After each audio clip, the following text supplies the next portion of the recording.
315장.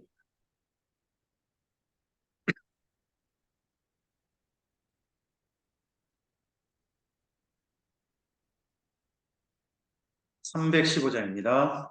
내 주 되신 주를 참 사랑하고 꼭 그에게 주를 다고합니다. 그는 주신 내 예수시니 이전보다 더욱 사랑합니다. 주 날 사랑하사 구하시려고 저 십자가 고난 당하셨도다. 그가 시가 쓰신 내 주의 요리 이전보다 더 사랑합니다. 내 평생에 힘쓸 그 큰 의무는 주 예수 덕을 늘리리라. 숨질 때까지 내 할 말씀은 이전보다 더욱 사랑합니다. 그 영광의 나라 나를 들어가서 그 풍성한 은혜 늘 감사하리. 금멸과 쓰고 나 찬송하마 이전보다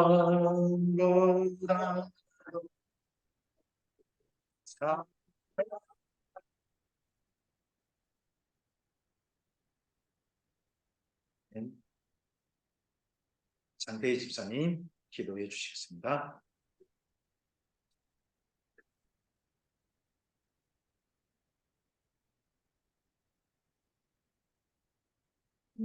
금요 저녁부터 토요일까지 성경 강좌를 하게 하시니 감사합니다.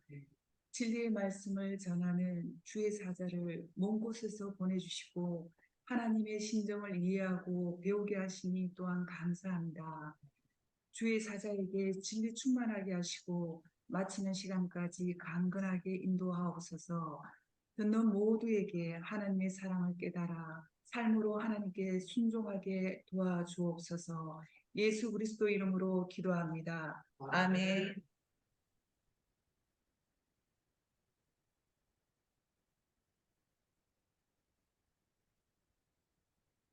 감사합니다. 우리 어제에 이어가도록 하겠습니다.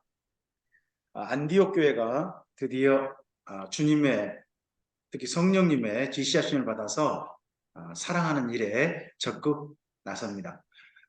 우리가 성경을 볼 때 다양한 식으로 볼 수 있다고 생각합니다.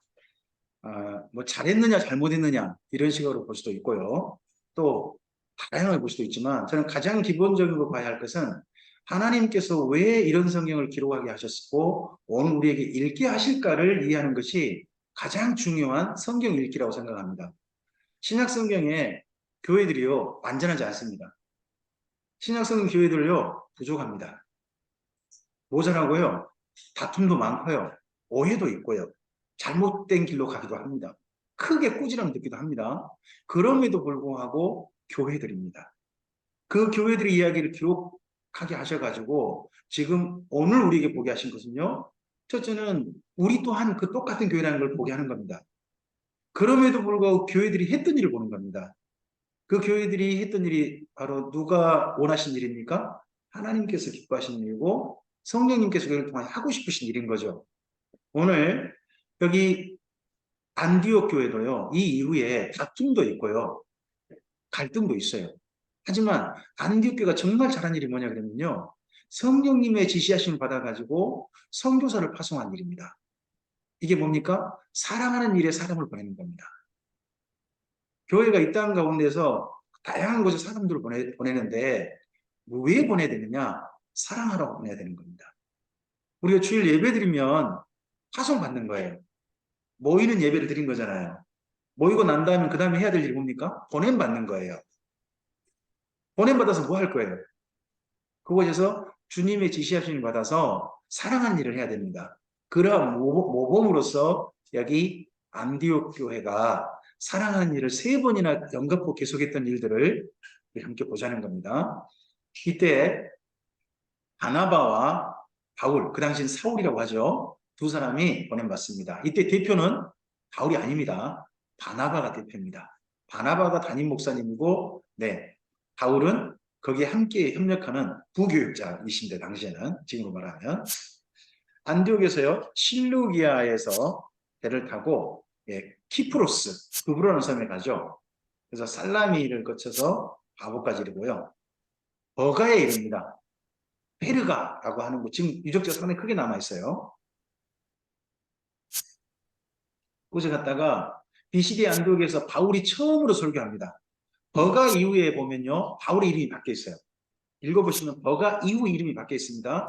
사울에서 바울로 바뀌어 있어요. 그리고 유대교의 유대인들의 핍박에도 불구하고 네 복음을 전하다가 루스드라에서 돌이 맞아 던져지죠. 성 밖에. 유대인들이 던진 거예요. 유대인들이 바울을 던졌을 때는 죽었으니까 던졌을까요? 아직 살았는데 던졌을까요? 돌을 던졌을 때 죽으러 던진 겁니다. 그럼 죽었다고 확인하고 던진 걸 겁니다. 그냥 살아서 온 겁니다. 살아서. 물론 하나님께서 살리신 거죠. 그 대신에 생각해 보면 그때 엄청난 후유증이 바울에게 있었을 것입니다. 돌을 던질 때 사정 봐가면서 얼굴은 안 때리겠다라고 던집니까? 아니면 가장 치명적인 데 던지겠죠. 죽으라고 던진다면 안 죽을 때 던지는 게 아니에요. 맞으면 어떻게 될 때? 죽을 때 던지는 겁니다. 그런 돌을 맞은 거예요.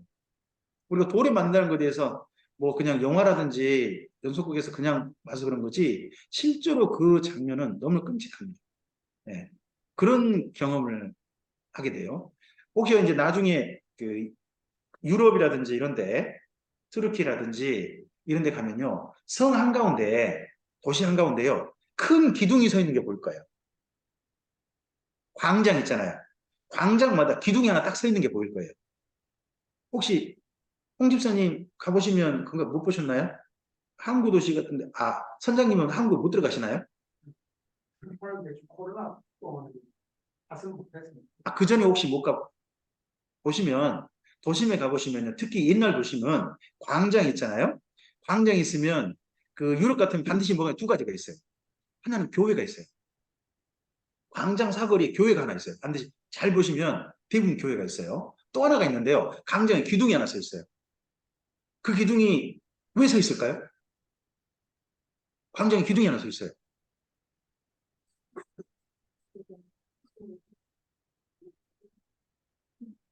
그게 마녀 사냥용이에요. 옛날에 누군가를 거기다가 매달아 가지고 사람들이 돌을 던져 죽이고 불태워 죽인 바로 그 장소가 마을 광장에 있는 그 기둥이에요. 거기서 죽일 때 진짜 끔찍하게 죽였던 흔적들이 유럽에 지금도 남아있는 거예요. 지금은 사진 찍는 장소죠. 근데 그 장소에서 수많은 사람이 마녀 사냥당해서 죽었다고 생각하면 사진 찍는데 조금 좀 그럴 것 같은데 그런 게 있는 거예요. 누스드라에서 바울이 돌을 맞을 때 바로 그런 식으로 맞아서 큰 후유증이 생겼을 거예요. 기억하셔야 됩니다. 바울이 이 이후에 자기 몸에 사탄의 가시가 있다라고 표현하거든요. 하나님께서 자기한테 뭘 주신 게 아니라 사탄이 가시를 자기한테 심었다 그러면 사탄으로 말미암아 어떤 일을 당한 거겠잖아요. 그런다면 저는 루스드라에서 돌 맞은 이 사건이라고 생각해요. 이것이 평생 이후에 다시 평생에 몸에 휴증으로 남아요. 그러다 보니까 바울이 이것 때문에 교회의 성도들 앞에 서기 너무 부끄러웠던 것도 있는가 봐요. 첫째는 아마 얼굴 형태가 정상적이지 않았겠죠. 우리 얼굴이 엄청나게 많았을 테니까. 그러다 보니까 그 바울을 볼 때 사람들이 너희는 외모로만 보는도다라는 바울의 정말 안타까운 이야기를 들을 정도로 외모가 완전히 일그러졌던 모양이에요. 첫째는. 그리고 몸에요. 그렇게 맞고 살아나는 났지만 소생은 했지만 후유증은 계속 남아있는 거죠. 그래가지고 바울이 자기 이 후유증 때문에 하나님께 기도했다는 거 아닙니까? 주님 제 이 사탄의 가시를 없애주시면 안 되겠습니까? 근데 주님께서 하신 이야기가요. 내 은혜가 내게 족하다. 그럼 평생 어떻게 사신 거예요? 계속 후유증에 시달리며 사신 거예요. 그분은. 근데 하나님은 왜 그에게 내 은혜가 내게 족하다 하셨을까요? 또. 너 이거 없으면 교만해질까? 아, 물론 그럴 수도 있죠. 근데 생각해보면 이 이후에 바울 곁에 누가 함께 하게 돼요? 그 좋은 의사가 평생 주치의로 바울 곁에 함께 하게 돼요. 후유증 생길 때마다 누가 조처를 해줬을까요? 누가를 통해 죽지 않는 거죠. 또 힘을 내서 일할 수 있고 또 힘을 내서 일할 수 있는 거죠. 그런 누가를 통해서 하나님께서 하신 얘기가 뭐예요? 내 은혜가? 우리가 생각해보면 오늘 우리 몸에 후유증이라든지 이런 안 좋은 것도 있지만 그래도 오늘 살 수 있는 걸 보시면 우리 주변에 우리의 삶을 다시 일어설 수 있도록 옆에서 기둥처럼 받쳐주고 있는 누군가가 있거나 예, 힘이 있는 거죠. 그런 게 있으면 우리도 또한 바울처럼 그런 이야기 들으면 마땅합니다. 내 은혜가 내게 족하다. 자, 이런 이야기를 들었던 이 시간입니다. 이때가 처음으로요. 잘 보시면요. 교회가 이방인에게 처음으로 순교한 겁니다. 정식으로 이방인에게. 원래 유대인들은 누구에게만 전도를 했다고요? 유대인에게만. 유대인에게만 전도했는데 안디옥 교회가 처음으로 이방인에게 교회로서 처음으로 전도했다는 겁니다. 자, 교회 잠깐만 한번 좀 생각을 정리해 볼까요? 주님의 교회가 이방인에게 처음으로 전도한 사건이 뭐죠? 이방인에게 처음으로 전도한 사건. 그건 예, 이디오피아 여왕의 그 내시 있잖아요. 내시를 빌립이 만난 사건이 가장 첫 번째 사건이에요. 두 번째 사건이 뭔가요? 정말 중요한 사건이죠. 고넬료의 집 사건. 고넬료의 집 사건 굉장히 중요해요. 그게 10장에 있어요. 사도행 10장. 그러고 난 다음에 11장이 어디로 이어지냐 그러면 10장 11장 그리고 난 다음에 이어진 게 바로 안디옥 교회 이방인 전도예요. 그러니까 하나님께서 그냥 하신 게 아니라 이방인 전도를 유대인들이 진짜 안 하려고 하니까 하나님께 계기를 하나씩 마련해 주신 거죠. 먼저 빌립 사건. 그 다음에 또 어떤 사건? 고넬료 사건. 그리고 고넬료 사건이 있고 난 다음에 교회가 뭐 한 거예요? 고넬료 사건 때문에 이방인한테 이거 함께 우리가 만나야 되냐 말아야 되냐를 예루살렘 교회에서 막 서로 다투고 논쟁하게 돼요. 논쟁이 정리돼요. 이방인한테도 성령이 임하나 보다. 정리되고 난 다음에 그 다음에 어느 교회 사건이 주어져요? 안디옥 교회 사건. 그래서 하나님의 교회 사건은 잘 보면 무리수를 잘 안 두시는 것 같아요. 그래도 하나 한 계단 한 계단 넘어갈 수 있는 뭔가 일들을 만들어 가시는 것 같아요. 우리 각자 그러지 않습니까? 제가 있는 참빛교회도요. 지금 현재 어떻게 보면 예수나 성경 강좌와 관련된 그리고 말씀을 전하고 이 말씀을 성경 66권 그대로 전환받고자 하고 그 말씀대로 살고자 하는 교회로 체질이 바뀌기까지 몇 단계를 거쳤던 것 같아요. 첫째는 가장 먼저 제가 달라져야 되겠죠. 우리 교회는 기존 교회니까요. 개척된 교회가 아니에요. 기존 교회니까 적어도 목회자가 달라져야 되잖아요. 그래서 제가 달라질 수 있는 계기가 2002년도에 있었던 것 같아요. 그러고 난 다음에 성도들에게 그 다음 갈등이 일어나요. 기존에 제 설교를 듣고 익숙한 교회 분위기 있던 성도님들은 설교 듣기가 쉽지가 않아요. 진짜 쉽지가 않아요. 또 교회 분위기를 갑자기 식사를 바꾸니까요. 한 분이 왜 고기를 안 먹냐. 돼지고기 안 먹는다고 우리 교회 싸웠어요. 아니, 그분은 그럴만해요. 그분은 그 1년 내내 핏에서 자기 몸이 열량을 엄청 태우거든요. 그렇게 태우고 주일날 와서 식사 먹는 것이 참 그때 편안하게 고기 마음껏 먹는 게 참 좋은 거였는데 갑자기 어느 날부터 아니 돼지고기 안 먹는다. 음료수 안 된다. 아이스크림 안 된다. 과자 안 된다. 그러니까 화가 나죠. 그것 때문에 다퉜어요. 그것 때문에 다투기도 하고요. 또 이 설교 부분 다투기도 하고요. 그러다가 사실 우리 교회 성도 몇 분은 몇 가정은 떠나셨어요. 떠나셨어요. 그래서 교회가 처음에 이대로 갈 거냐, 아니 예전으로 돌아갈 거냐, 아니면 할 거냐 하는 그 문제를 가지고 서로 심각하게 고민도 했어요. 그럴 때 우리 교회가 그 다음 넘어갈 수 있었던 게 성령 강좌였어요. 그전엔 여존 대원들만 대상으로 개인 대상으로 했던 그 성경 강좌를 전체 성도님께 시간 좀 제발 내달라 해가지고 가장 먼저 연초에 모세 오경 강좌를 첫 번째 했어요. 그리고 나서 여름에 시간 좀 제발 내달라고 해가지고 2박 3일 모아놓고 구약 성경 강좌만 했어요. 사랑을 듣고 난 다음에 함께 눈물을 흘렸어요. 아, 김명주 목사가 왜 성경을 이렇게 전하고 싶어 하는지를 이해를 해주신 거예요, 처음으로. 이해를 해주시고 그 성경 강좌 후에 우리 교회 큰형님께서 애서로 성경 강좌를 다니시고 그러시면서 그러면 김 목사가 하고 싶은 성경을 바르게 전하는 일에 우리 동참하자. 한번 우리도 식단 우리 마음에 안 들어도 한번 좀 잠깐 한번 가보자. 이런 분위기가 형성이 된 거예요. 그러고 난 다음에 우리 교회 많이 바뀌었어요. 그릇들 플라스틱 그릇 없어졌고 일회용품 없어지고 네 주로 이제 유리 그릇이라든지 또 그리고 뭐 스테인리스라든지 쪽으로 그릇 다 바뀌고 했죠. 식사 지금 많이 제가 타입해 드렸습니다. 아, 그래도 함께 좀 변화된 부분들이 있는 거죠.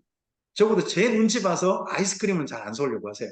물론 제 눈치 안 보시고 기어이 아이스크림 사오신 분도 있으세요. 얘들한테 주시려고. 저 그때는 안 봐요. 안 봅니다. 보는 눈 빼버립니다. 딴 데 가고. 어쨌든 그런 데한테 많이 바뀌었어요.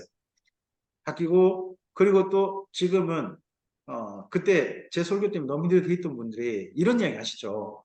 먼 거리에서 오시다 보니까 그 지역에서 성도님들에게 아니, 그 먼 거리 뭐하러 교회 가냐. 우리 교회 와라 하고 근처에 있는 그 교회에서 성도님들께 자꾸 이야기하는 분들 많은가 봐요. 그러면 그 성도님 중에 한 분이 그런 이야기를 하셨다고 해요. 무안에서 오시는 그 주사님이 목사님이 우리 목사님만큼만 설교하면 갈게요. 그 이야기를 주변 분이 해주는데 제가 너무 고마웠죠. 이제 그분이 저하고 설교 때문에 성경 때문에 굉장히 많이 토론 많이 했던 분이거든요. 근데 제가 전하는 하나님 이야기 이제 공감의 준비 된 거잖아요. 근데 그런 분위기가 되고 난 다음에 기존 성도들이 안정이 됐어요. 안정이 되고 나서 그 다음에 하나님께서 그 다음 식구들을 보내주셨던 것 같아요.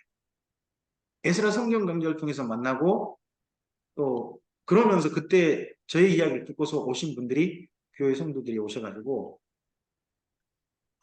우리 교회가 처음으로 30명이 넘어온 거예요. 늘 15명, 20명 거기서 왔다 갔다 맨날 했던 많이 가면 25명, 30명을 못 가봤어요. 그랬는데 30명을 넘어가더라고요. 한동안 그 30명 넘어가서 교회가 이제 처음으로 빚을 갚았어요. 우리가 교회가 그때까지요 빚도 못 갚았어요. 빚도 못 갚고 그 이자 있잖아요. 건축 건물 대출 이자를 이자만 내고 있었어요. 저희 그때 받는 사례비가 저희 가정 사례비가 저하고 아내하고 제 아이들 5명인데 교회로부터 50만 원 받았어요. 50만 원 받는데 생활이 안 되잖아요. 그러니까 아내가 일을 하고 그런 형편이었죠.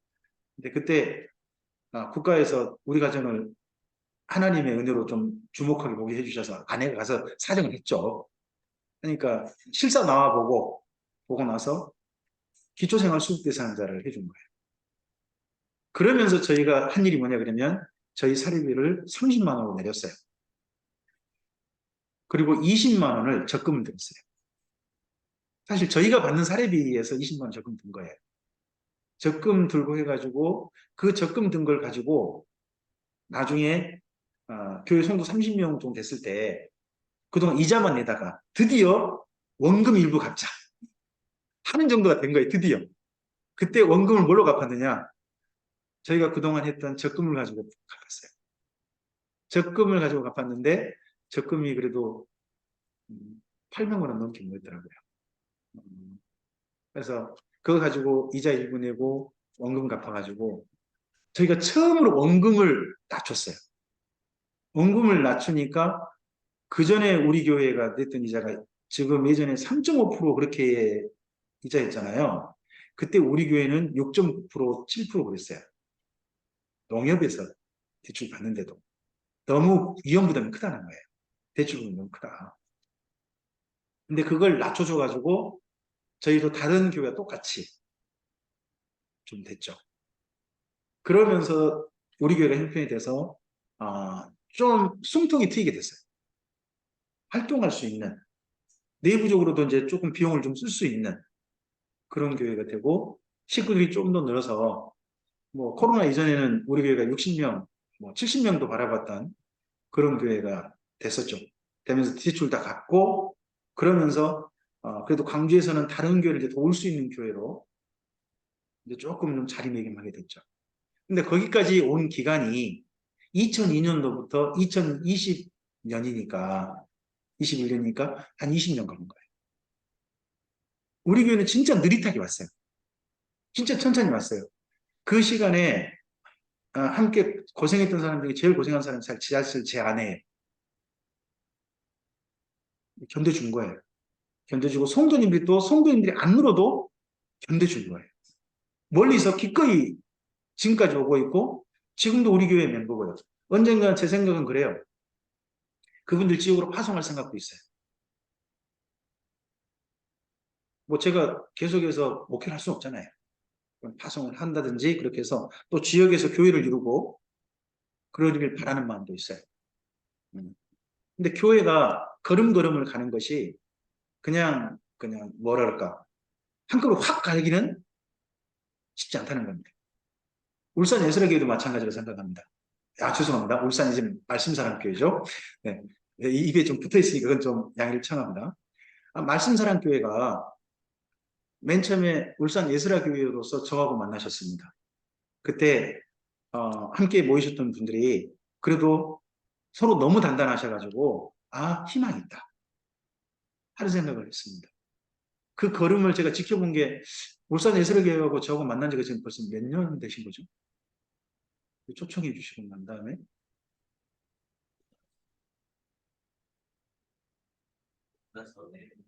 5년, 5년, 6년 그렇게 된 것 같아요. 5년 정도? 그 정도 된 것 같아요. 그 사이에 한 걸음 한 걸음 달라지시다가 코로나 이제 때 아예 못 봤죠. 못 보다가 끝나고 난 다음에 새로운 장소 여기서 뵙게 되고 하는데 이전보다 또 달라진 모습의 말씀사랑교회 모습을 보고 더 그 다음을 가실 수 있겠다 하는 기대가 생긴 교회가 된 것 같아요. 또 이 다음도 한 걸음 더 갈 수 있겠죠. 주님의 인도하심은 주님의 어떻게 보면 이끄심은 확 가는 게 아니고 차근차근 무리하지 않게 가는 것도 있다는 거 한번 좀 생각을 해볼 만합니다. 자, 여기 이방인 교회 전도도 마찬가지입니다. 안디옥 교회를 통해 드디어 교회가 파송받았습니다. 하지만 여전히 이거에 대해서 과연 이방인을 이방인 그대로 전도해야 되냐 아니면 이방인을 유대인 만들어서 전도해야 되느냐 하는 것은 이들에게 상당히 심각한 문제였습니다. 그 문제를 조금 이따 우리 다루도록 하고요. 바울이 이때 갔던 지역을 잘 보시기 바랍니다. 이 남부 아탈리아 거가 있죠. 이쪽 옆으로 여기 안디옥 있지 않습니까? 안디옥 이쪽에 배 뻘떡 나오는데 이곳 있죠. 여기를 가리켜서 다소라고 합니다. 다소. 길리기아 다소. 네. 그리고 이쪽을 비시디아 그리고 이쪽 쭉 가면 갑바도기아 이쪽 지역이 됩니다. 이쪽 남쪽을 가리켜서 남갈라디아라고 합니다. 남쪽을 우리가 바울이 간 위쪽 비시디아, 이고니온, 안디옥, 이고니온, 루스드라, 더베 있지 않습니까? 이곳을 가리켜서 북갈라디아라고 합니다. 그래서 갈라디아가 커요. 이쪽 옆에 전체를 수리아라고 합니다. 수리아라고 하는 것처럼 여기 다소로부터 해서 위쪽 전체를 가리켜서 뭐라고 한다고요? 갈라디아. 남쪽은 남갈라디아. 바울이 1차 전도행을 갔던 데가 뭐라고 한다고요? 북갈라디아. 갈라디아 지역을 전도한 겁니다. 근데 누구에게? 이방인에게 전도한 것이죠. 여기를 잠깐 가볼게요. 바울이 버가에서 그 다음 비시디 안디오로 갔을 때 넘어갔던 산입니다. 그 산을 타우루스 산맥이라고 해요. 여기가 제가 갈 때가 우기 때였단 말입니다. 근데 해발 3,000m예요. 그러니까 비가 오는 거죠, 원래는. 비가 오는데 뭐가 온 거예요? 눈이 온 거죠. 눈이 쌓였습니다. 그럼 바울이 겨울에 건넜을까요? 딴 시간에 갔을까요? 제가 생각해서 겨울에 못 갑니다. 겨울에 도저히 못 갑니다. 산지가 너무 험하고요. 너무 넓어요. 하루 산맥이 좁지 않습니다. 굉장히 넓어요. 여기를 넘어가는 건 쉽지 않습니다. 그래서 저는 우기 때는 아니라고 생각합니다. 우기 때는 도저히 갈 수 없다. 어쨌든지 이 산을 넘어가면 그 다음 평지가 나옵니다. 높은 산이 하나 있죠. 그래서 이고니온 제가 해발 3,000m가 넘으면 그냥 눈이 한 혹시 보이십니까? 땅이 어때요? 평평이 산이 없어요. 그래서 여기를 가리켜서 튀르키예 대평원이라고 부릅니다. 튀르키예 대평원 그래가지고요. 어디서든지 밀농사가 가능합니다. 어디서든지. 그리고 밀농사가 가능하니까요. 농약 같은 거 안 칩니다. 그냥. 여기는 아예 유기농 모르지만 아예 유기농입니다. 유기농 말이 안 써요. 농약을 아예 안 쓰니까. 그리고 많은 농지가요. 실제로 농사도 안 짓고 있습니다. 땅이 너무 많아요. 너무 많아요. 그래서 우리 교회 장로님이 이 차 타다가 여기서 안 들릴 텐데 한번 잠깐만요. 우리 교회 장로님이 뭐라고 하시냐 그러면 야 여기다 비행기장 만들어주고 저 땅 가만둔 거 아깝다 뭐 이런 얘기. 여름에도 있다라고 보시면 됩니다.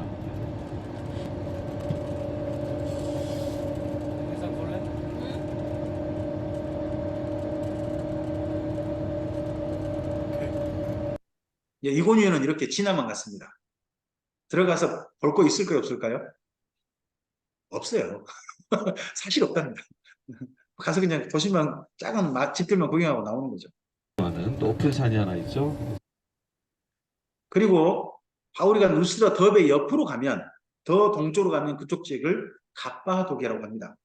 갑바도기아가 이 화산지대에 집들이 있습니다. 뭐 이쪽이 젤벳 여기가 이름이 제 생각이 안 나네요. 굉장히 유명한 지역입니다. 이쪽 화산지대 이렇게 집들이 구성된 걸 가리켜서 괴레메라고 합니다. 그쪽 이름이에요. 독특한 지형 이름입니다. 괴레메. 이쪽에 쉽게 집을 팔 수 있어요. 바위를 팔 수 있습니다. 근데 파면 또 어떻게 되냐 그러면 바위 벽이 순식간에 산화돼 가지고 단단하게 굳습니다. 그러니까 쉽게 팔 수 있고 또 굳으니까 사람이 살 수 있는 그런 곳이 되는 겁니다. 문제는 뭐냐? 이렇게 화산지대면 농사 가능할까요? 안 가능할까요? 사람이 살기 쉽지 않은 곳입니다. 근데 이곳에 와서 피해가지고 나중에 사람들이 살게 됩니다. 이슬람 있죠? 이슬람이 가득히 퍼졌을 때 기독인들이 동로마 제국 사람들이 기독교 신앙을 지키고 싶어서 이런 데 와서 살았던 겁니다. 그래서 그 흔적이 이렇게 남아 있습니다. 여기는 데링구이라는 데 지하 4층. 거기 십자가 형태의 예배당입니다. 여기가 십자가예요. 땅속 4층에다가 일부러 십자가로 굴을 넓힌 거예요. 왜 여기 십자가로 만들었을까요? 여기서 예배하려고. 예배 장소로 십자가로 속에 만들었습니다. 자기들이. 사람이 일일이 팠겠죠. 이렇게 만들 지하 4층에 있습니다. 여기 대림구에는 지하 10층까지 내려간다고 해요. 지하 4층부터 보통 사람이 삽니다. 그 위로는 동물이라든지 이런 거 있고요. 또 누가 밖에서 외적이 쳐들어오면 위에 막는 데가 있습니다. 그 잡으러 들어오지 않습니까? 그럼 막아버리면요. 밑에는 막히는 거예요. 그럼 또 다른 데 나가든지 그렇게 하는 대로 이게 형성되어 있고 4층 앱이나 그 밑으로 사는지 알았는데 한 8만 명 정도가 이곳에 살았다고 이렇게 추정하고 있습니다. 한 번쯤은 꼭 가볼 만한 데가 이게 대림구입니다. 혹시 다녀오신 분 안 계신가요? 이쪽에 가면 그 유명한 게 있어요. 열기구. 트리키에 열기구 타고 그 아침에 딱 그 조망하는 게 있습니다. 그 돈 많이 내야 됩니다. 옵션입니다, 옵션. 돈 많이 내야 됩니다. 하지만 타볼만 합니다. 저는 못 타봤습니다. 제가 갔을 때는 바람이 약간 불면 그거 안 떠봅니다. 안 뜨면 뭐 하냐 그러면 대신에 그 차 타고 지프 있지 않습니까? 지프 타고 이 괴뢰매 지형을 뺑 돌아보는 거 있습니다. 그걸 뭐 지프런이라 그러더라고요. 지프런이라고 해가지고 그거 대신 대체 프로그램이 있습니다. 지프런은 좀 싸고 열기구 타는 건 아주 비쌉니다. 하지만 열기구 타본 사람들은 다시 또 열기구 타고 보고 싶어 하는가 봐요. 네. 여기가 아탈리아입니다. 페르가는 버가거든요. 지금 우리 성경은 버가. 페르가가 도리어 그 당시엔 큰 도시였습니다. 왜냐 그러면요. 페르가에는요. 그 당시 황제가 다녀갔습니다. 로마 황제가 다녀가면 거리 이름을 황제의 이름을 따라 붙입니다. 카이도라고 붙입니다. 이름을 붙여요. 그 도로가 있는 곳이 버가입니다. 굉장히 큰 도시였고 아탈리아, 지금은 안탈리아인데 엔탈리아 이쪽이 그 당시에 더 적은 도시였습니다. 하지만 지금 트르키에서는 엔탈리아가 공항이 있을 정도로 큰 도시입니다. 공항이 있을 정도로 큰 도시인데 여기 보시면 집들이 다 빨갛죠? 어제 빨간 이유에 제가 말씀을 약간 드렸는데 덜 구운 거예요. 근데 이 건물들이 이 빨간 건물들이 그럼 몇 년 됐다는 얘기입니까? 이런 건물들이 성벽 이런 게요? 1000년 그렇게 하는 겁니다. 그대로 보존이 돼 있어요. 그래서 그 1000년 된 거리를 딱 그 실제로 다닐 수 사람이 다닐 수 있을 정도로 보존이 잘 돼 있어요. 그래서 여기 가서 한번 거리 쭉 돌아보면서요. 제일 좋은 게 뭐냐? 거리도 좋지만 거기서 그 석류즙 착즙을 해서 팔거든요. 석류 한 4개를 한꺼번에 쫙 짜면 그 종이컵 새우젓 큰 거 있지 않습니까? 큰 거 한 잔 나와요. 한 잔 나와요. 제가 갔을 때 그 석류 4개 쫙 착즙해서 나온 그 한 잔을 $1. 진짜 이건 가격 대비 질이 너무 좋은 거예요. 그래서 저는 간다면 혹시 이쪽 간다면 이 착즙 석류즙은 꼭 드셔보시라 권하고 싶은 근데 여기 엔탈리아입니다.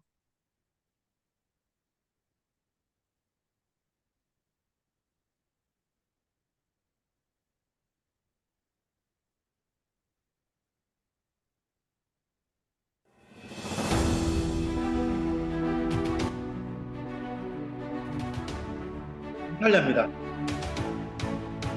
큰 항구 도시고 도시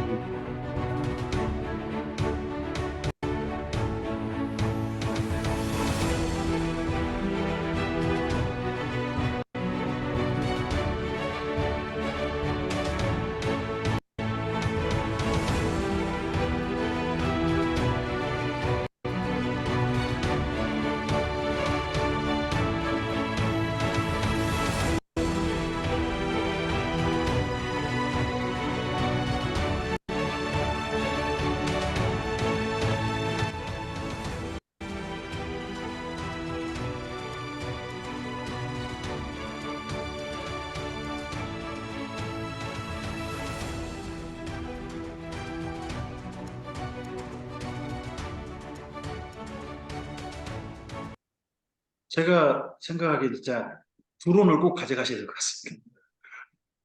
꼭 한 분이 배우셔가지고 여행을 가더라도 좀 제대로 좀 시간 좀 내셔가지고 가셔서 좀 멋진 영상 좀 찍어 오시면 좋겠습니다. 우리나라 분들 좀 찍는 게 많은데 외국 분들이 찍는 게 많습니다.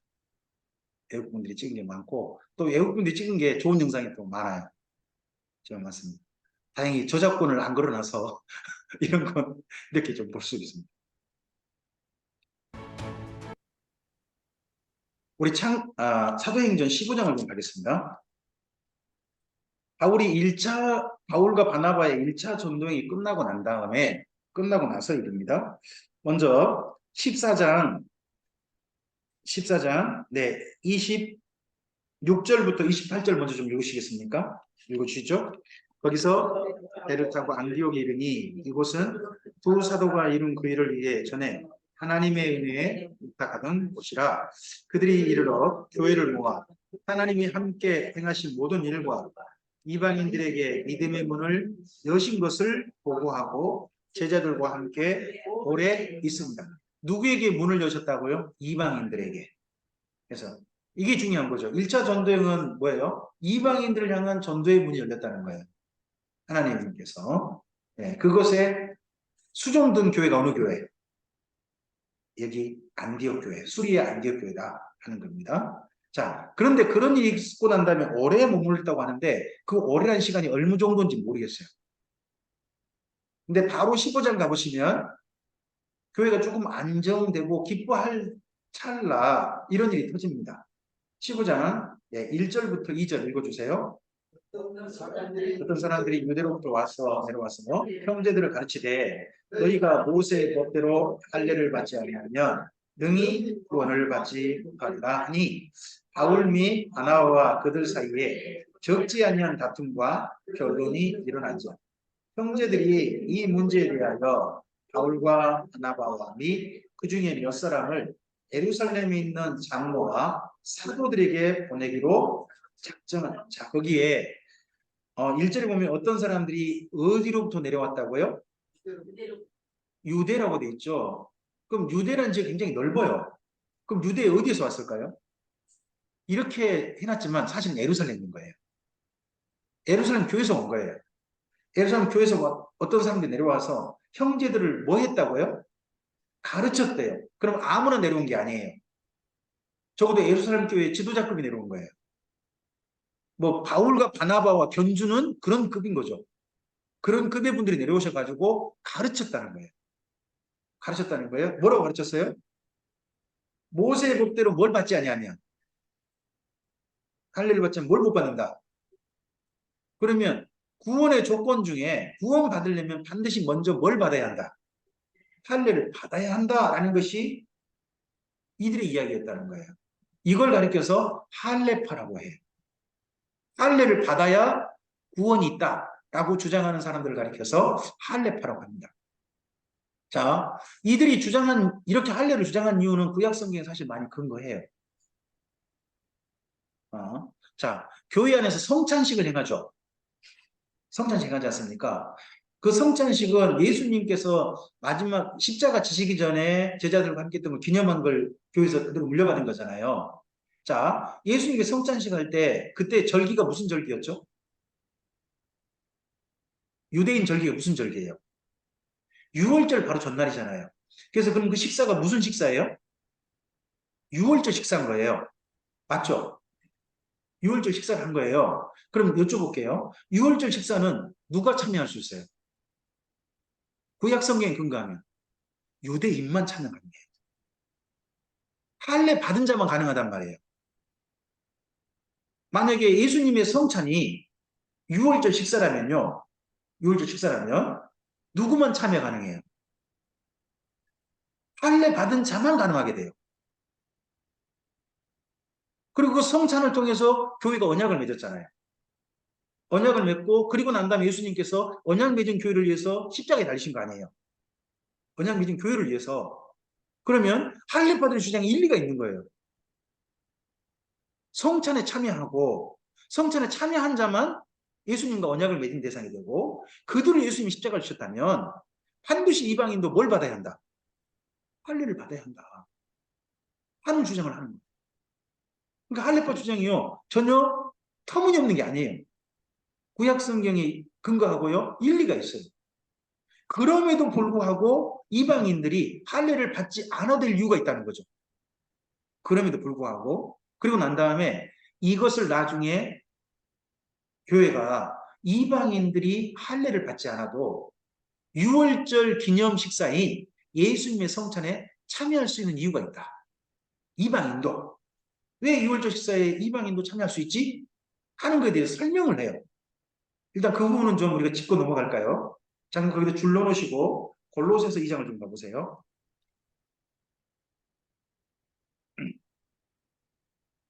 골로새서 2장. 예, 우리 8절부터 15절까지 좀 읽겠습니다. 8절부터 15절 2장. 골로새서 2장 8절부터 15절. 좀 길게 읽습니다. 읽어보죠. 누가 철학과 속임수로 너희를 사로잡을까 주의하라. 이것은 사람의 전통과 세상의 초등학문을 따르며 그리스도를 따름이 아니니라. 그 안에는 신성의 모든 충만이 육체로 거하시고 너희도 그 안에서 충만하여졌으니 그는 모든 통치자와 권세의 이시라. 또 그 안에서 너희가 손으로 하지 아니한 뭘 받았다고요? 자, 잘 보세요. 잠깐만 멈춰보세요. 골로새 교회는 이방인들이 주로 모인 교회일까요? 유대인들이 주로 모인 교회일까요? 이방인들이 주로 모인 교회예요. 근데 이방인 교회를 향해서 지금 바울이 너희는 뭘 받은 자들이다. 손으로 하지 아니한 할례를 받았다. 손으로 하는 할례는 몸에 하는 할례거든요. 다른 할례를 받았다는 거예요. 그게 뭘까요? 계속 읽어보죠. 고 육의 몸을 벗은 것이요 그리스도의 할례니라. 그 다음요. 너희가 세례로 그리스도와 함께 장사되고 또 죽은 자들 가운데서 그를 일으키신 하나님의 역사를 믿음으로 말미암아 그 안에서 함께 일으키심을 받았느니라. 계속요. 또 범죄와 육체의 무할례로 죽었던 너희를 하나님이 그와 함께 살리시고 우리의 모든 죄를 사하시고 우리를 거스리고 불리하게 하는 법조문으로 쓴 증서를 지우시고 제하여 버리사 십자가에 못 박으시고 통치자들과 권세들을 무력화하여 드러내어 구경거리로 삼으시고 십자가로 그들을 이기셨느니라 하십니다. 자, 여기에서 앞서서 할례란 표현이 나왔던 그 구절이 있죠. 11절에 할례 한번 동그라미 해보시고요. 할례를 이어받은 글이 나와요. 다른 단어로 대체해요. 그게 12절에 세례로예요. 동그라미 쳐보세요. 우리가 몸으로 받은 이방인이나 우리 몸에 하지 아니한 할례를 받은 자들이 이방인으로서 예수님을 믿은 자들이라는 거예요. 뭘 받았을 때? 세례를 받았을 때. 그래서 생각해 보세요. 교회에서 성찬식 행할 때 교회 성도들 중에 어떤 이들만 성찬식 참여하게 하죠? 세례 받은 이들만 참여하게 하죠. 그게 여기 근거하는 거예요. 그러니까 세례가 뭘 대신한다? 할례를 대신한다. 그러니까 세례 받은 이들은 성찬식에 참여할 수 있다 하는 것이 교회 해석이에요. 교회 해석. 이방인도 그러니까 굳이 할례 받지 않아도 된다. 세례 받음으로써 모든 죄가 사함받고 예수님과 함께 한 몸이 되어져서 함께 죽었고 함께 살림 받았다. 그리고 제사함 받아서 하나님 아버지 앞에 설 수 있는 사람이 되었다 하는 것이 교회 해석이라는 거.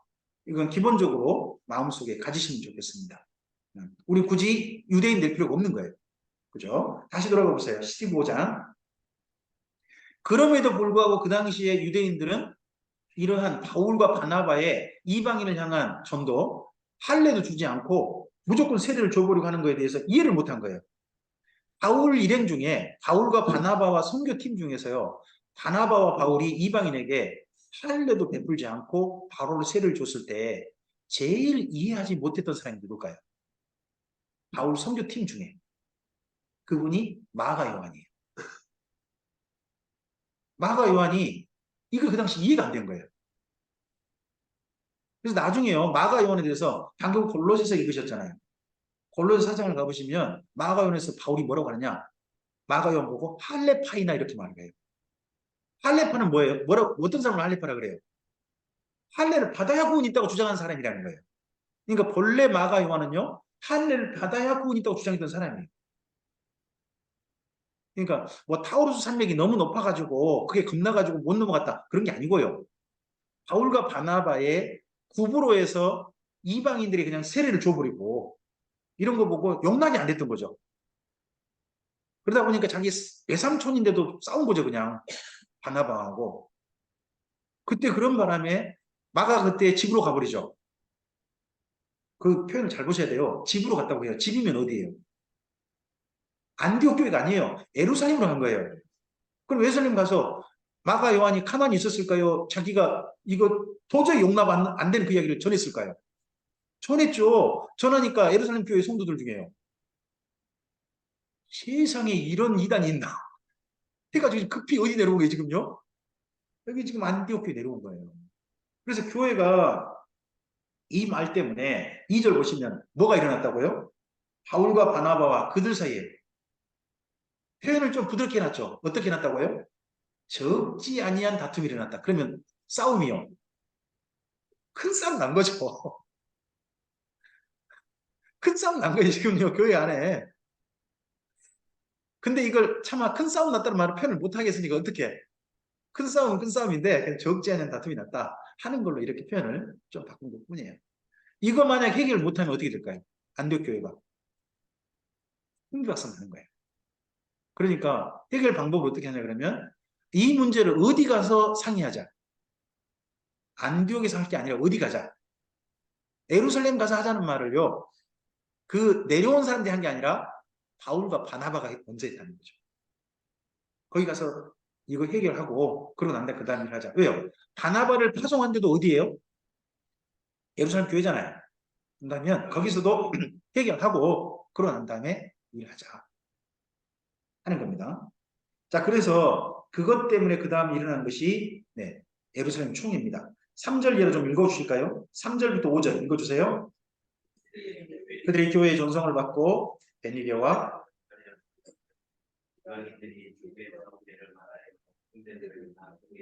자, 누가 돌아온 일? 유대인이 돌아온 일이 아니라 누가 돌아온 일?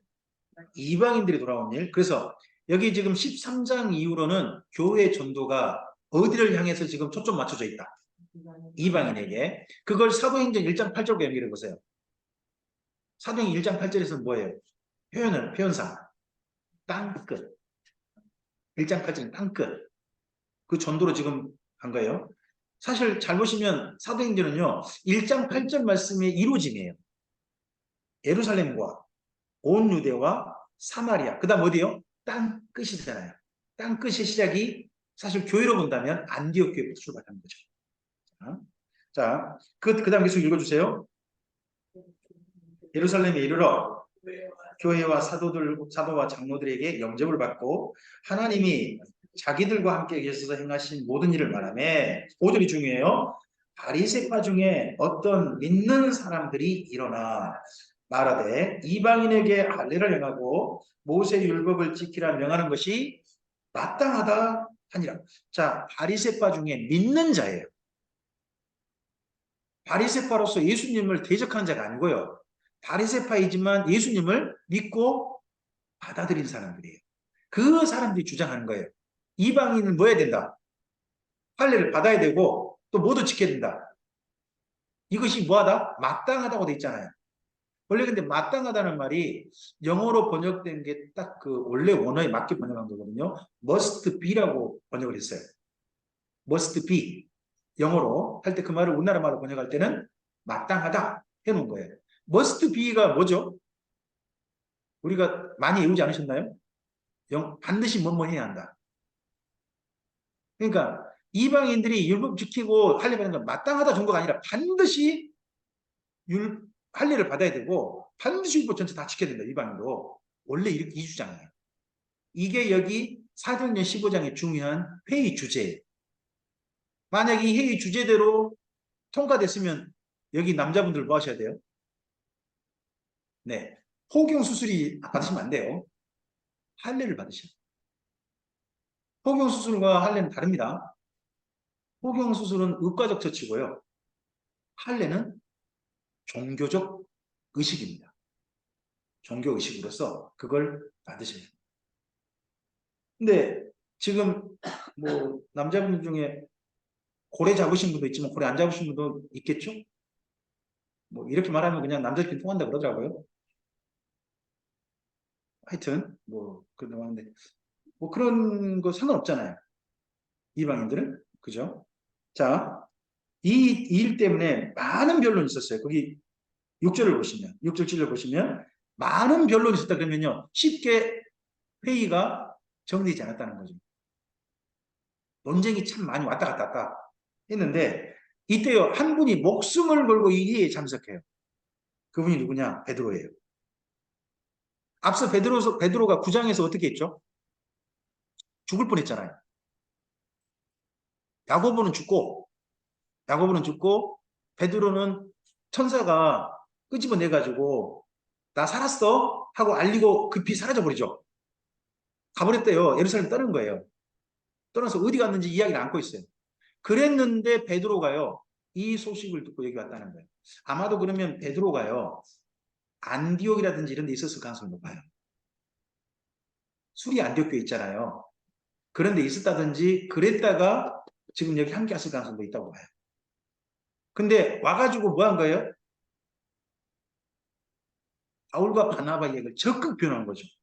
자기가 누구 만난 이야기, 하나님 보내셔가지고 고넬료를 만났던 이야기, 그 정 이야기를 끄집어내면서 하나님이 하신 일을 왜 우리가 막냐 하고 그 적극적으로 베드로가 나선 겁니다.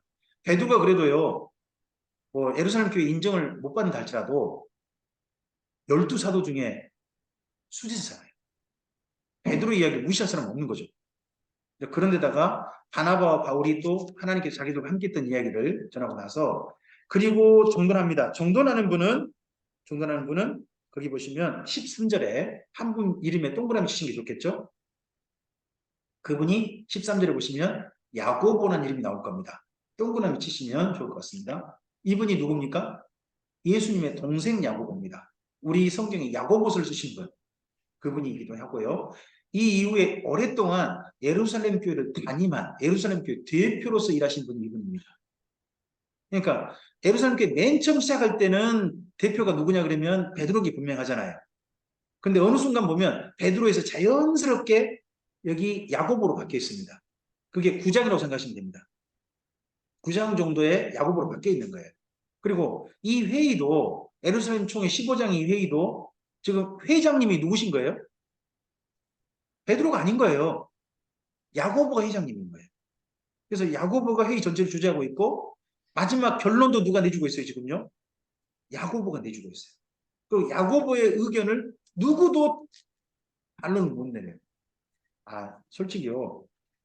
강사들이 이 말 저 말 하잖아요. 근데 노 목사님께서 강사들과 함께 있다가 앞으로 이렇게 합시다 하면 강사들 그 다음 뭐라고 해야 될까요? 네, 내라고 해야지. 아니요, 제 의견이 이런데요. 말할 수 없죠. 그냥 무조건 한참 이야기하다가 노 목사님이 그래도 이렇게 합시다. 그러면 그러시죠. 뭐. 이렇게 되잖아요. 그런 정도 권위를 가진 분이 여기 야고보예요. 그러면 쉽게 생각해 보세요. 바울이 야고보 밑이에요? 야고보 동등이에요? 야고보 위에요? 베드로, 바울이.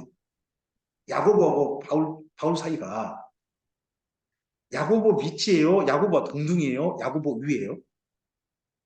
밑이란 소리죠, 밑.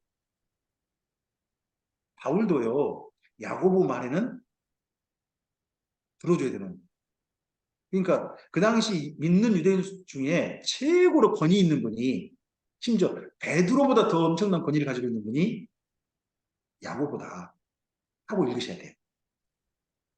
신약성경 읽으실 때 그런 분이 읽으시면 됩니다. 자, 이래서 그 야고보가 한 의견이 결국은 그 다음 내용이 됩니다. 19절 보세요. 19절부터 21절까지 읽어봅니다. 읽어보죠. 그러므로 내 의견은 하나님께 돌아온 자들을 괴롭게 하지 말고 다만 우상의 더러운 것과 음행과 목매어 죽은 것과 피를 멀리하라고 편지하는 것이 옳으니 이는 예로부터 각성에서 모세를 전하는 자가 있어 안식일마다 회당에서 그 글을 읽음이라 하더라. 자, 이방인 중에서 하나님께 돌아온 자들을 첫째 뭐 하지 말자? 19절에 괴롭게 하지 말자 말은 뭔 말이에요? 할례 안 봐도 된다. 유대인 관습법 다 안 지켜도 된다.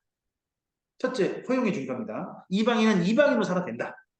첫째, 허용한 겁니다. 하지만 이방인이라 할지라도 이건 지켜야 된다. 하는 게 거기 20절 이하 다만이죠. 하지만 이방인도 다만 그들은 지켜야 된다. 하는 이 네 가지는 다 지켜야 된다는 거죠. 그래서 이러한 내용을 결의로 삼아가지고 그대로 이어서 22절부터요. 29절은 박스 좀 쳐놓으시죠. 이게 중요한 편지예요. 22절부터 29절까지 박스 치시는 거예요. 이게 뭐예요? 예루살렘 총회가 이방인들에게 향한 믿는 이방인들에게 보내는 편지죠. 믿는 이방인은 어떻게 살아야 된다. 예수 믿는 사람은 이렇게 살아야 된다는 편지인 거예요. 그 편지 내용으로서 보내는데 편지와 함께 누구도 보내느냐? 그 당시 증인도 보내요. 증인. 두 사람을 보내죠. 바사바라 하는 유다와 또 한 사람이 있어요. 실라. 이 중에서 바울과 함께 증인으로 함께 갔던 분이 누구예요? 실라. 실라가 함께 떠나죠. 그래서 바울의 2차 전도행 때 함께 동행한 분 중에 실라가 있어요. 실라는 잘 생각해 보시면요. 바울이 2차 전도행 때만 함께 가지 딴 데는 안 가요. 그 다음에 실라는 어디 갔을까요? 실라로 왔을까요? 제 말이 좀 이해가 안 되나요? 우리나라 고구려 신라 백제 그 신라로 온 건 아닐 거 아니에요. 이거 한마디 더 설명을 해드려야 돼요? 이종훈 집사님의 그 말은 참 잘 알아들으시면서 제 말은 그렇게 좀 어제 병든자도 좀 이해가 안 되신 것 같고 제가 말을 못하겠네. 근데 그분의 신라는 다른 이름으로 실루아노라고 해요. 그러니까 헬라식 발음으로 하면 신라가 되고요. 이걸 히브리식 발음으로 하면 그냥 실루아노가 되는 것 같아요. 실루아노가 누구랑 있느냐? 베드로와 함께 있어요. 베드로와 함께. 그래서 베드로 전서에 보시면 베드로 전서를 써준 분이 누구냐? 베드로는 불러주고 그걸 써준 분이 실루아노라는 게 등장합니다. 그래서 이 이후 신라는요. 2차 전도행만 바울과 함께하고 그 후에 누구랑 함께 했겠다? 베드로와 함께 했겠구나 하고 우리가 짐작해 볼 수 있는 내용이 그 다음 성경 내용이 되겠죠. 자, 그 내용 가운데 23절부터가 내용이죠. 23절 보시면 23절 먼저 한 절만 읽어줘 보세요. 그 편에 편지를 붙여 이르되 사도와 장로된 형제들은 안디옥과 수리아와 길리기아에 있는 누구에게? 유대인들에게 보낸 편지가 아니에요. 여기 편지는 누구에게 보낸 편지예요? 그렇죠. 믿는 이방인.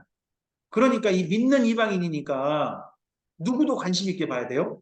우리도요. 우리 유대인들 아니잖아요. 우리 유대인이 아닌 이방인이잖아요. 그러니까 우리도 관심 있게 보셔야 될 편지가 이건 거예요.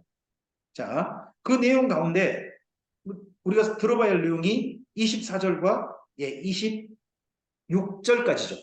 자, 24절, 25, 26절 읽어주세요. 들은즉 어떤 사람들이 우리의 지시도 없이 나가서 말로 너희를 괴롭게 하고 마음을 혼란하게 한다 하기로 사람을 택하여 우리 주 예수 그리스도의 이름을 위하여 생명을 아끼지 아니하는 자인 우리가 사랑하는 바나바와 바울과 함께 너희에게 보내기를 만장일치로 결정하였노라. 계속요. 그리하여 유다와 실라를 보내니 그들도 이 일을 말로 전하리라. 28절부터 이제 실천할 내용인데요. 여기가 권위를 잘 보셔야 돼요. 28절에 권위가 어떤 권위죠? 첫 번째 내세운 권위는 성령님의 권위예요. 교회는 그 다음이죠. 성령님과 우리는. 그럼 이 다음에 이 내용을 안 지키면 누구의 명령을 안 지킨다는 게 되는 거예요? 성령님의 권위를 무시한다는 게 되는 거예요. 성령님의 권위를 무시하고 이방인들의 계획에 할례 받으라 하면 그 사람은 무슨 죄를 저지른 사람이 될까요? 그걸 가리켜서 성령 회방죄라는 거예요. 성령 회방죄를 저지른 사람은요. 예수님 말씀하셨죠. 그런 사람은 죄상 받지 못한다. 그러니까 사도 바울이 갈라디아서에서 이방인들한테 할례 받으라고 말하는 교회를 와서 어지럽히는 사람들한테 뭐를 퍼붓는 거예요? 1장에서. 저주를 퍼붓는단 말이에요. 저주를. 그런 게 여기 성령님의 권위이 있기 때문이죠. 자, 28절, 29절 읽어주세요. 성령과 우리는 아무 짐도 너에게 지우지 아니하는 것이 옳은 줄 알았노니 우상의 제물과 피와 목매어 죽은 것과 음행을 멀리할지니라. 이에 스스로 상가면 잘 되리라. 평안함을 원하노라 하였다. 이거 앞서서 야고보가 한 말 그대로죠. 야고보가 앞서서 19절부터 21절에 내 의견에는 했잖아요. 그 말 그대로 받아들인 거죠. 그러면 밑에 할레파나 바울파나 야고보가 말 한마디 하니까 다 뭐라고 한 거예요? 내 선생님 내 의견도 아시죠? 이렇게 해버린 거죠. 이 정도로 야고보가 권위가 있었던 거죠. 물론 많은 토론이 앞서 있었습니다. 토론 읽고 난 다음에 이렇게 했는데, 첫째, 아무 짐도 너에게 지우지 않는 것이 옳은 줄 알았다. 그 말은 뭔 말이냐 그러면 28절에 할례 받지 않아도 된다. 유대인 관습법 안 지켜도 된다. 하지만 이방인이라 할지라도 율법 중에 이것은 지켜야 된다. 그게 뭐예요? 29절이죠.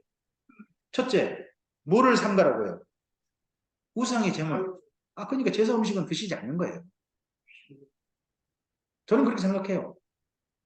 제사 뭐 함께 옆에 해줄 수는 있겠죠. 하지만 제사 음식은 드시지 마세요. 이건 먹지 말라고 하는 거잖아요. 네. 그다음 두 번째, 피. 피 먹지 말아요. 피. 뭐 생피도 안 드시고 가공된 피도 좀 드시지 마라 하는 걸로 생각하면 되죠. 우리나라도 피를 상당히 좀 즐기는 음식 문화가 있죠. 가장 먼저 생피 드시죠. 못 보셨어요? 저는 예전에 시골에서 그 짐승 한 마리 잡으면요, 시골 그 짐승 한 마리 잡을 때는 큰 잔치였어요. 그래서 마을 어르신들이 와가지고요, 짐승 딱 잡을 때 기다리고 있으세요. 그러면 여기 심장이 제일 갖고 목 위쪽에 그걸 잘라내려가지고 폐가 팍 솟잖아요. 그러면 그릇을 따가지고 어른들부터 한 그릇이 안 보셨어요? 전라도만 있는 거예요, 설마? 아닌데 우리나라 일반적으로 있는 문화로 알고 있는데. 네. 그리고 난 다음에 또 선짓국 있잖아요. 그리고 또 순대라는 것도 있죠. 그리고 또 피를 가지고 우리나라에 먹는 음식 또 있나요? 그거 외에? 뭐 제가 아는 음식이나 이쪽에 아는 음식이 똑같은가 보네요. 비슷한가 보네요. 하여튼 그런 건 먹지 마라. 제가 그때부터 지금까지 순대를 못 먹고 있잖아요. 제가 에스라 성경 강좌 가기 전에는 그 순대 굉장히 좋아했거든요. 근데 노 목사님께서 여기 사도행 15장 강좌를 하시면서 순대 먹으면 안 된다. 그 이방인도 안 된다. 이야기를 듣고 저는 그거 상관없다고 생각했었거든요. 그때 듣고 난 다음에 지금까지 순대 지금까지 안 됩니다. 그 다음에 목매어 죽인 거. 그럼 우리나라 딱 떠오르는 게 뭐세요? 개 예전에. 근데 요즘은요, 개 목매어 죽이지 않는데요. 전기로 죽인다고 해요. 요즘 목매어 죽인 건 뭐죠? 산에다가 뭐 올무 나가지고 목줄러 주고 그런 거 있잖아요. 그런 거 먹으면 안 된다는 거죠. 왜 그거 먹으면 안 되는가가 이제 나중에 좀 이렇게 설명한 분들이 있어요. 목을 매고 죽으면 피가요, 세포 속에서 그대로 스며들어서 세포 속에서 그대로 굳어버린대요. 그러니까 나중에 고기를 먹으면 뭘 먹는 게 돼요?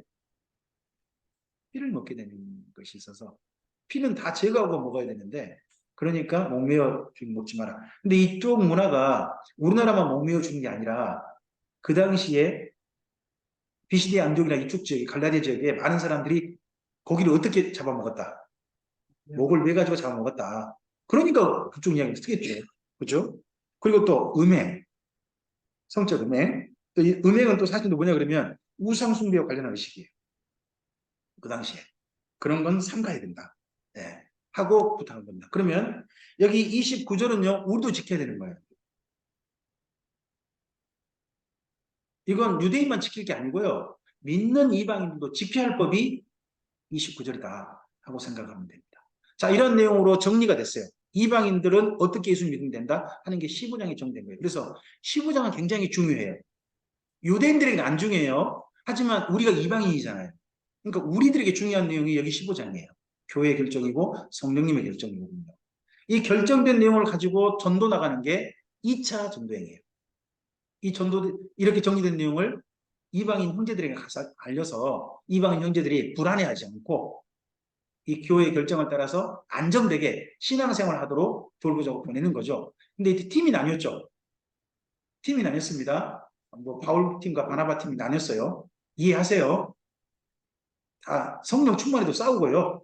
성령 충만해도 서로 다투고요. 성령 충만해서 갈라질 수 있는 거예요. 중요한 건 뭐냐? 그렇게 갈라져서 그 다음 성교팀이 두 팀이 되다 보니까 그만큼 주님의 사역이 더 넓어졌어요. 넓어졌고. 그 중에서 일부만 볼게요. 16장 1절부터 좀 읽어주세요. 바울이 더베와 루스드라의 시도 이름에 거기서 디모데라 하는 제자가 있으니 그 어머니는 믿는 유대 여자요 아버지는 헬라인이라. 디모데는 루스드라와 이고니온에 있는 형제들에게 칭찬받는 자니 바울이 그를 데리고 떠나고자 할세 그 지역에 있는 유대인으로 말미암아 그를 데려다가 할례를 행하니 이는 그 사람들이 그의 아버지는 헬라인인 줄을 다 압니다. 바울 곁에 두 사람이 있어요. 우 하면 바울의 우편 그러면 디도가 있고요. 바울의 좌편 그러면 디모데가 있다고 할 수 있어요. 디모데하고 디도는요. 바울 좌우에서 오른팔 왼팔 역할을 하는 사람들이에요. 그 중에서요. 한 사람은 할례 안 받아요. 헬라인으로서 할례 안 받은 사람이 있어요. 그 사람이 디도예요. 디도는 할례를 안 받았다고 나와요. 갈라디아서 읽어보시면 나와요. 그러나 여기 디모데는요. 할례 받았어요. 왜요? 어머니가 유대인이거든요. 어머니가 유대인이다 보니까 어머니가 유대인이면 그 자식은 이스라엘 민족은 누구로 인정할까요? 유대인으로 인정하거든요. 그래서 바울 곁에 바울이 뭐 이방인은 할례 안 받아도 된다 하니까 유대인도 그럼 할례를 안 받아도 된다? 아니요. 유대인은 뭐 받아야 된다? 할례를 받아야 된다 하는 것도 바울이 인정하는 거죠. 그래서 그렇게 한 겁니다. 자, 그 다음 4절 5절이 중요해요. 4절 5절 읽어봐 주세요. 여러 성으로 다녀갈새 예루살렘에 있는 사도와 장로들이 작정한 규례를 그들에게 주어 지키게 하니 이에 여러 교회가 믿음이 더 굳건해지고 수가 날마다 늘어가니라. 거기 4절에 예루살렘에 있는 사도와 장로들이 작정한 규례라는 게 뭐예요? 15장의 편지. 밑줄 그으세요. 4절에 예루살렘에 있는 사도와 장로들이 작정한 규례. 밑줄 긋고 뭐라고 쓰시는 거예요? 이방인을 향한 편지. 어디에? 15장에. 라고 써놓으시면 이 내용이 이해되는 거죠. 그래서 바울의 2차 전도행은 중요한 건 뭐예요? 이방인들에게, 믿는 이방인들에게 교회가 이방인은 어떻게 예수님을 믿어야 될지에 대해서 알려줬다는 거예요. 이렇게 예수님 믿으면 된다 하고 알려주는 중요한 계기가 된 게 15장이라는 거죠. 자, 우리도 믿음 생활을 시작하죠. 믿음 생활을 시작하고 난 다음에 어떻게 보면 저는 예수라 성경 강좌를 만나서 이렇게 된 것 같아요. 목사가 성경을 66권 전체를 가르쳐야 되는 걸 처음으로 알았던 것이 저는 예수라 성경 강좌였던 것 같아요. 또 가르쳐야 되겠다는 마음이 품어졌던 걸 보고요. 또 성도들이 그런 말씀을 따라 살도록 지도해야 되는 게 목회자 역할이구나 하는 걸 좀 깨달은 게 그 다음인 것 같거든요.